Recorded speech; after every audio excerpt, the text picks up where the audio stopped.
നിന്റെ മനസ്സ് മാറിയിട്ടുണ്ടെങ്കിൽ ഇനി കത്തെഴുതേണ്ട ആവശ്യമല്ല നജീബേ, അല്ലേ അളിയാ?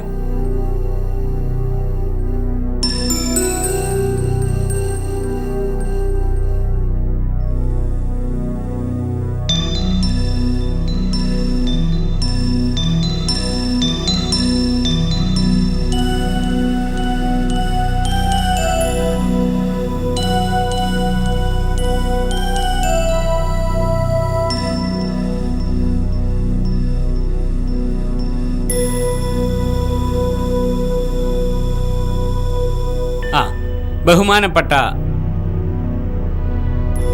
അങ്ങാടിപ്പറമ്പ് മഹൽ കാളിയുടെ സമക്ഷത്തിങ്കലേക്ക്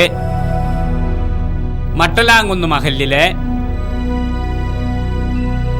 പുതിയടത്ത് ബാവാ സാഹിബ് മകൻ മുഹമ്മദ് നജീബ് ബോധിപ്പിക്കുന്നത്.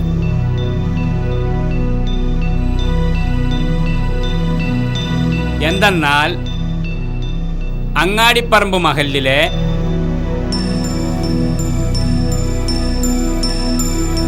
കുണ്ടുചാലിൽ അബ്ദുള്ള എന്നവരുടെ മകൾ ഷെറീനയും ഞാനുമായുള്ള ഞാനൊരു കാര്യം ചോദിച്ചോട്ടെ? വിവരക്കേടാണെങ്കിൽ എന്നോട് ക്ഷമിക്കണം. അവസാന വട്ട ചർച്ചയ്ക്ക് ഇവിടുന്ന് വല്യാക്കയും എളാപ്പയും ജാഫറാക്കിയും ഒക്കെ പോയി. അവരുടെ ഭാഗത്ത് മഹൽ കാളിയും ഉണ്ടായിരുന്നു. പോയവരൊക്കെ തൻ്റെ ഉമ്മാനോടും വാപ്പാനോടും ഒന്നും രണ്ടും പറഞ്ഞ് തിരിച്ചു പോരുകയും ചെയ്തു. തൂക്കാൻ വിരിച്ച പ്രതിയോട് പോലും അവസാനമായിട്ട് എന്തെങ്കിലും ആഗ്രഹം ഉണ്ടോ എന്ന് ജഡ്ജി ചോദിക്കാറുണ്ട്. ഞാനൊന്ന് ചോദിക്കട്ടെ, ഈ പോയ ആരെങ്കിലും ഇത്താത്താനോടൊന്ന് ചോദിച്ചോ അവളെ തീരുമാനം എന്താണെന്ന്? എല്ലാ തെറ്റുകളും ഏറ്റുപറഞ്ഞ് ഇപ്പം ഞങ്ങളെ കൂടെ പോരാൻ തയ്യാറുണ്ടോന്ന്? ആ ഒരു ചോദ്യം കൂടി ബാക്കിയിരിക്കെ നമ്മൾ ഈ ചെയ്യുന്നത് ശരിയാണോ?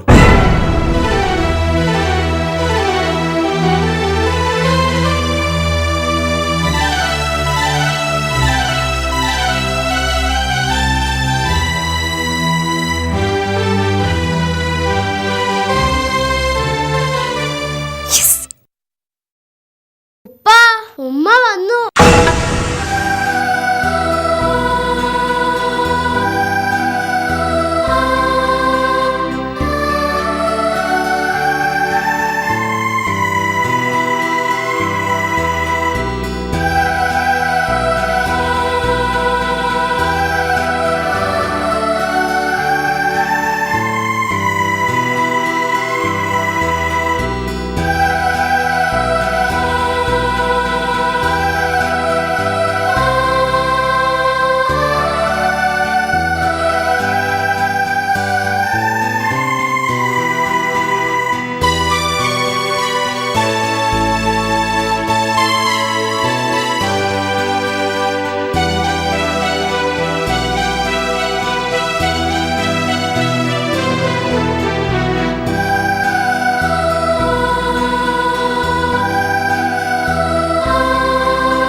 മോൾ ഇങ്ങോട്ട് വാ. ഇങ്ങോട്ട് പോരും മോളെ.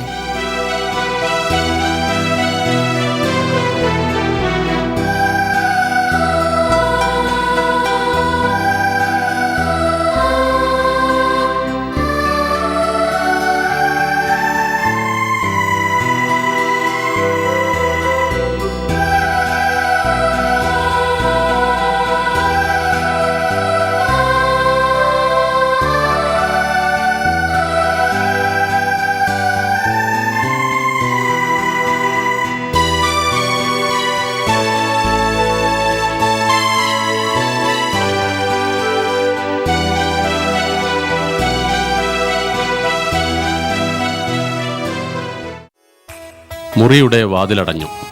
പകരം നജീബിന്റെ മനസ്സിന്റെ വിശാലമായ വാതിൽ മലർക്കെ തുറന്നു. ഇപ്പോൾ സെറീനക്കും നജീബിനും കൂടി ഒരു മനസ്സേയുള്ളൂ. വീട് സ്വർഗമാവുക എന്ന് കേൾക്കുക മാത്രം ചെയ്ത ആളുകൾക്ക് നേരിട്ട് കാണണമെങ്കിൽ ബാബസാഹിബിന്റെ വീട്ടിലേക്ക് വരിക. ഭാര്യ ഭർത്താവിനോടും, ഭർത്താവ് ഭാര്യയോടും, മാതാപിതാക്കൾ മക്കളോടും, മക്കൾ മാതാപിതാക്കളോടും പെരുമാറുന്നതെങ്ങനെയെന്ന് ഈ കുടുംബം കാണിച്ചു തരും. നിങ്ങളുടെ വീടും ഇതുപോലെ സന്തോഷം നിറഞ്ഞതാവട്ടെ എന്ന് ആശംസിക്കുന്നു. പക്ഷേ എത്ര ചിന്തിച്ചിട്ടും എനിക്ക് മനസ്സിലാവാത്ത കാര്യം, വീട്ടുകാരെ ഇത്രമാത്രം വെറുപ്പിച്ചിട്ടും സെറീനയെ സ്വീകരിക്കാൻ അവളുടെ അമ്മായിയമ്മ തയ്യാറായതെങ്ങനെ എന്നാണ്. ഈ അമ്മായിയമ്മ പോര് കുറച്ചെങ്കിലും ഇല്ലാത്ത ഏത് ഉമ്മമാരാ ഉള്ളത്? ഞാനുണ്ട്. തെറ്റുകൾ മനസ്സിലാക്കി തിരിച്ചു വന്ന ഒരു പാവം പെണ്ണിനോട് പ്രതികാരം തീർക്കാൻ മാത്രം ദുഷ്ടത എനിക്കില്ല. കാരണം എന്താണെന്നറിയോ? ഇന്റെ 3 പെൺകുട്ടികളും ഇപ്പൊ ഓരോ ഉമ്മമാരുടെ അടുത്താ. ആ ഉമ്മമാരൊക്കെ അവരുടെ സ്വന്തം മക്കളെ നോക്കുന്നത് പോലെയാ എന്റെ മക്കളെ കാണുന്നത്. അങ്ങനെ ഒരു ഭാഗ്യം എന്റെ മക്കൾക്ക് കിട്ടിയത് എങ്ങനെയാണെന്നറിയോ? ഞാൻ എന്റെ മരുമക്കളെ സ്വന്തം മക്കളെ പോലെ കണ്ടതുകൊണ്ടാ. അങ്ങനെ കണ്ടതെന്തുകൊണ്ടാ നിങ്ങൾക്കറിയോ? ഇതൊക്കെ പടച്ചോൻ കാണുന്നുണ്ടല്ലോ എന്നുള്ളതുകൊണ്ടാ. ഇതുപോലത്തെ ഒരു ഉമ്മയെ കിട്ടിയാൽ ഈ ലോകത്ത് ഇനിയൊന്നും വേണ്ട. നജീബ് സെറീനയോട് പുറമേ സ്നേഹം കാണിക്കുന്നുണ്ടെങ്കിലും മനസ്സുകൊണ്ട് അവളോട് ക്ഷമിക്കാൻ കഴിയുമെന്ന് തോന്നുന്നില്ല. കാരണം കുറച്ചൊന്നുമല്ലല്ലോ ആ പാവത്തിനെ അവൾ കഷ്ടപ്പെടുത്തിയത്. അത് നിങ്ങളുടെ തെറ്റിദ്ധാരണയാണ്. ഒരു പെണ്ണിനോട് മത്സരിച്ച് ജയിക്കുക, അവളെ തോൽപ്പിക്കുക എന്നതൊന്നും വലിയൊരു ഗമയായി ഞാൻ പണ്ടേ കാണുന്നില്ല. ജീവിതം എന്നത് കുറേ ആഗ്രഹങ്ങൾ പൂർത്തിയാക്കാനുള്ള അവസരങ്ങൾക്ക് വേണ്ടിയുള്ള ഓട്ടമല്ല. പരസ്പരം മനസ്സിലാക്കി അഡ്ജസ്റ്റ്മെന്റിലൂടെ സംതൃപ്തി കണ്ടെത്തുവാൻ ശ്രമിക്കലാണത്. ഒരാളെയും മറ്റൊരാളായി കാണരുത്. ഓരോരുത്തർക്കും ആണായാലും പെണ്ണായാലും അവരുടെ വ്യക്തിത്വങ്ങൾക്കുള്ള പ്രത്യേകത തിരിച്ചറിഞ്ഞാൽ കുടുംബ ബന്ധങ്ങളിൽ സന്തോഷം നിറയും. എൻ്റെ ഭാര്യയ്ക്ക് കുറച്ചു കാലം അത് തിരിച്ചറിയാൻ കഴിയാതെ പോയതാണ് ചില്ലറ പ്രശ്നങ്ങൾക്ക് കാരണമായത്. ഏതായാലും അതൊന്നും ഓർക്കാനും എടുത്തു പറഞ്ഞവളെ കുറ്റപ്പെടുത്താനും എനിക്ക് ആഗ്രഹമില്ല. കാരണം ഇപ്പോൾ അവൾ നല്ല കുട്ടിയാണ്. കേട്ടില്ലേ? നിങ്ങൾക്ക് കഴിയുമോ ഇങ്ങനെ ചിന്തിക്കാൻ? വിശാലമായ മനസ്സുണ്ടെങ്കിലേ കഴിയൂ. ഏതായാലും ഈ ദമ്പതികൾ മരണം വരെ അങ്ങനെ തന്നെ ആയിരിക്കട്ടെ. ഈ കുടുംബം എല്ലാവർക്കും മാതൃകയായി ദീർഘകാലം ജീവിക്കട്ടെ. നമുക്ക് ഗൃഹനാഥൻ ബാബസാഹിബിനെയും കൂടി കണ്ടുപിരിയാം. അദ്ദേഹത്തിന് എന്തായിരിക്കും പറയാനുണ്ടാവുക? എനിക്ക് പറയാനുള്ളത് മുഴുവൻ അൽഹംദുലില്ലാഹ് എന്നൊറ്റ വാക്ക് പറഞ്ഞു ഒതുക്കുകയാണ്. പടച്ച റബ്ബിന് എത്ര ശുക്ർ ചെയ്താലും ഓൻ ചെയ്ത നിയമത്തിന് പകരാവൂല.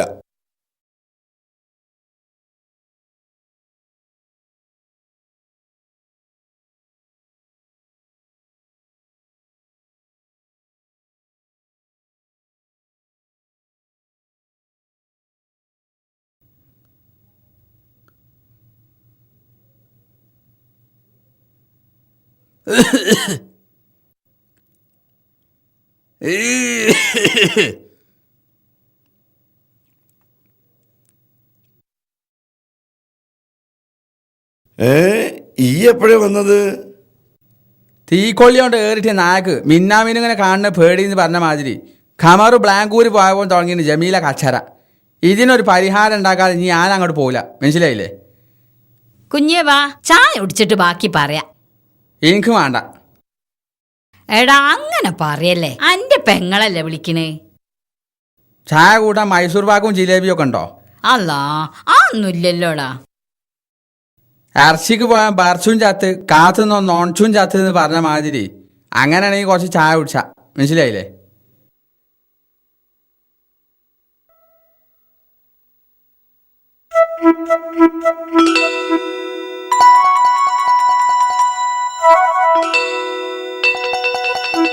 മുങ്ങിയിട്ടൊന്നും കാര്യല്ല, നിങ്ങൾ എന്നെ പോണ്ടി വരും. വേഗം അങ്ങോട്ട് ഒരുങ്ങിക്കോളി. ഇപ്രാവശ്യം നമുക്ക് സെക്യൂരിന് അയച്ചാലോ? ഓ നമ്മൾ വിചാരിച്ചോളൊന്നല്ല. അന്ന് ഓനൊരു പോയിന്റ് പറഞ്ഞത് ഈ കേട്ടില്ലേ?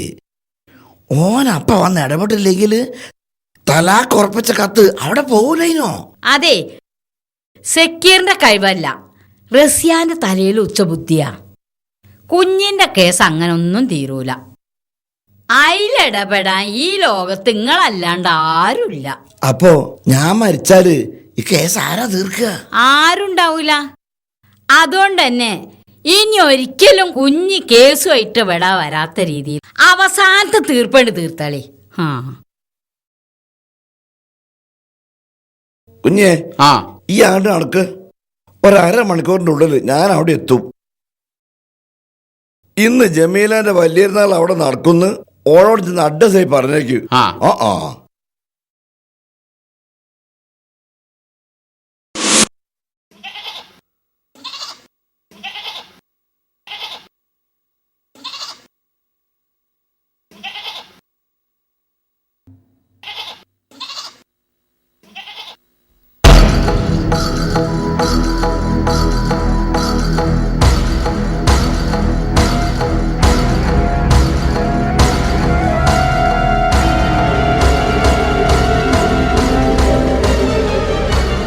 കുറെ കാലായി ചെറിയൊരു പ്രശ്നങ്ങൾക്ക് ജമീല എന്നെ ബുദ്ധിമുട്ടിക്കുന്നു.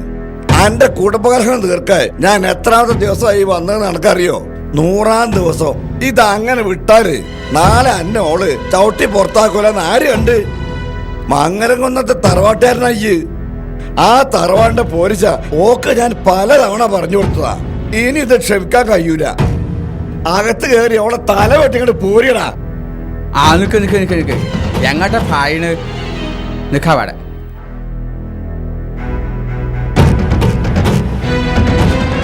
ഞങ്ങൾ തമ്മിൽ കലഹവുമില്ല, കച്ചറിയില്ല, പ്രശ്നവുമില്ല. ഇങ്ങോട്ട് ഉണ്ടാവില്ല, മനസ്സിലായില്ലേ? ഇല്ലേ ഷെമിയെ? ഇപ്പൊ മനസ്സിലായി ഞങ്ങൾ തമ്മിൽ ഒരു കച്ചറിയില്ല എന്നുള്ളത്. പിന്നെ ഞങ്ങളൊക്കെ എനിക്കറിയാടോ, മീശി താലെടുക്കാൻ അങ്ങോട്ട് വന്നാണ്. നിങ്ങൾക്ക് താലെടുക്കണല്ലേ? അവിടെ നിൽക്കി, ഞാൻ ഇപ്പൊ വരാം.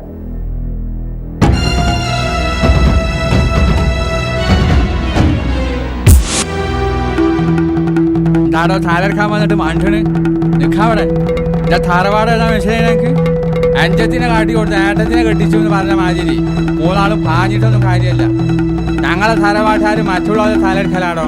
ഇതോടുകൂടി എല്ലാ പ്രശ്നവും തീർന്ന് ഇനി ഒരു പ്രശ്നം ഉണ്ടാവില്ല. കുഞ്ഞിക്കോയ വരുമ്പോഴേക്കേ ഞാൻ പോവുക.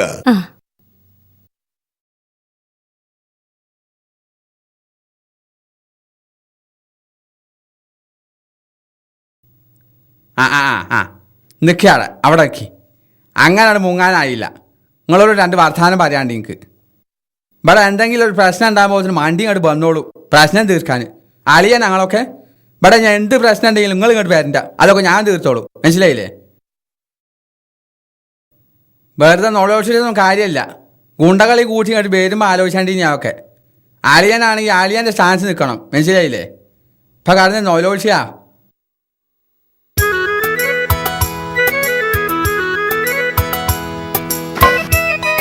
ജമിയ നല്ലൊരു ചായ ഉണ്ടാക്കിയ